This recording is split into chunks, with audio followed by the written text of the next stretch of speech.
भारत वो भूमि है जहाँ ज्ञान को पूजा जाता है, जहाँ विश्वविद्यालय केवल ईंट पत्थर की इमारत नहीं होती, बल्कि मंदिर होती है, जहाँ विचार जन्म लेते हैं। नालंदा का नाम तो आपने सुना होगा।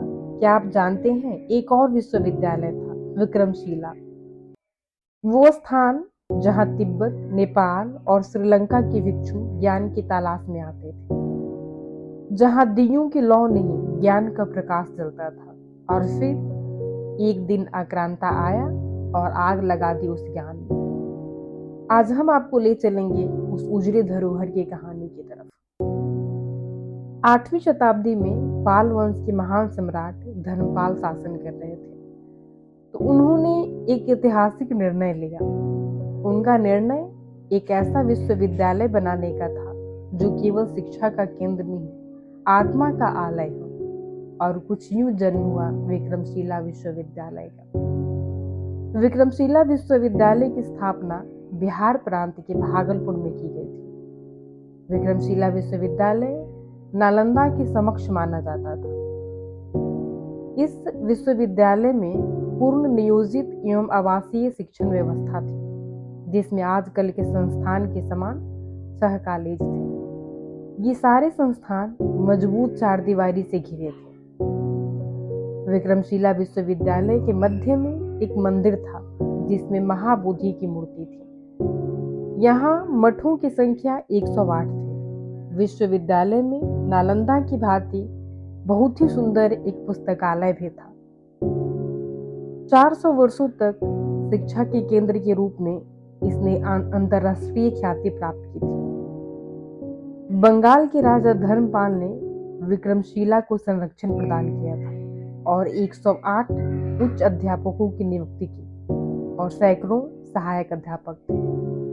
छात्रों के लिए भोजन और आवास की व्यवस्था विश्वविद्यालय की ओर से की जाती थी। ऐसा अनुमान लगाया जाता है कि 12वीं शताब्दी तक विक्रमशिला में विद्यार्थियों की संख्या 3000 तक हो चुकी थी। विश्वविद्यालय का मैनेजमेंट एक बोर्ड द्वारा होता था। नालंदा और विक्रमशिला दोनों का मैनेजमेंट एक ही बोर्ड के हाथ में था, जो कि पाल राजाओं द्वारा गठित किया गया था। इसके अध्यक्ष को महास्तवीर कहा जाता था, जो आजकल के कुलपति के समक्ष थे। यहाँ शिक्षण का माध्यम संस्कृत भाषा थी। पाठ्य विषय मुख्य रूप से व्याकरण, तर्कशास्त्र, वेद, उपनिषद तथा दर्शन शास्त्र थे। विक्रमशिला का पाठ्यक्रम बहुत ही व्यवस्थित था। विक्रमशिला में कई महान आचार्य थे, जिनमें श्री ज्ञान दीपंकर का स्थान विशिष्ट है। बाद में उन्होंने तिब्बत में बौद्ध धर्म के प्रसार में अहम भूमिका निभाई। अभयंकर गुप्त का नाम विक्रमशिला के प्रसिद्ध शिक्षकों में आता है। ये बंगाल के रहने वाले थे। राजा रामपाल के शासनकाल में विक्रमशिला में शिक्षक थे। तंत्र के ये अधिकारी विद्वान थे। इस प्रकार विक्रमशिला विश्वविद्यालय के आचार्यों की विद्वता व ख्याति भारत की सीमा को पार कर तिब्बत, मध्य एशिया, चीन, मंगोलिया व जापान तक पहुंच गई।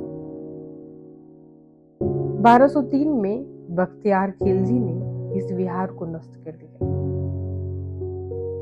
यहाँ के हजारों छात्र और अध्यापक को कत्ल कर दिया गया। शाक्य श्रीभद्र कुछ साथियों के साथ जान बचाकर किसी प्रकार तिब्बत भाग गए। इस प्रसिद्ध विश्वविद्यालय का इतना दुखद अंत हुआ। आज वो स्थान वीरान पड़ा है। कुछ बचे हुए स्तंभ, टूटी दीवारें और मुंह मौन, जो कहता है यहाँ एक समय ज्ञान गूंजता था।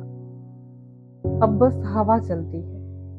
लेकिन क्या हम इसे फिर से वही स्थान दे पाएंगे, या हमेशा इतिहास की धूल में गुम रहेगा? विक्रमशिला भारत की आत्मा थी, जिसे मिटा दिया गया, पर इतिहास मिटाया नहीं जा सकता। वो फिर लौटता है, हमारी कहानियों में, स्मृतियों में और हमारी आवाज में। इस वीडियो को शेयर करें ताकि ये कहानी हर भारतीय तक पहुंचे, क्योंकि जब तक हम याद करेंगे विक्रमशिला जीवित रहेगा।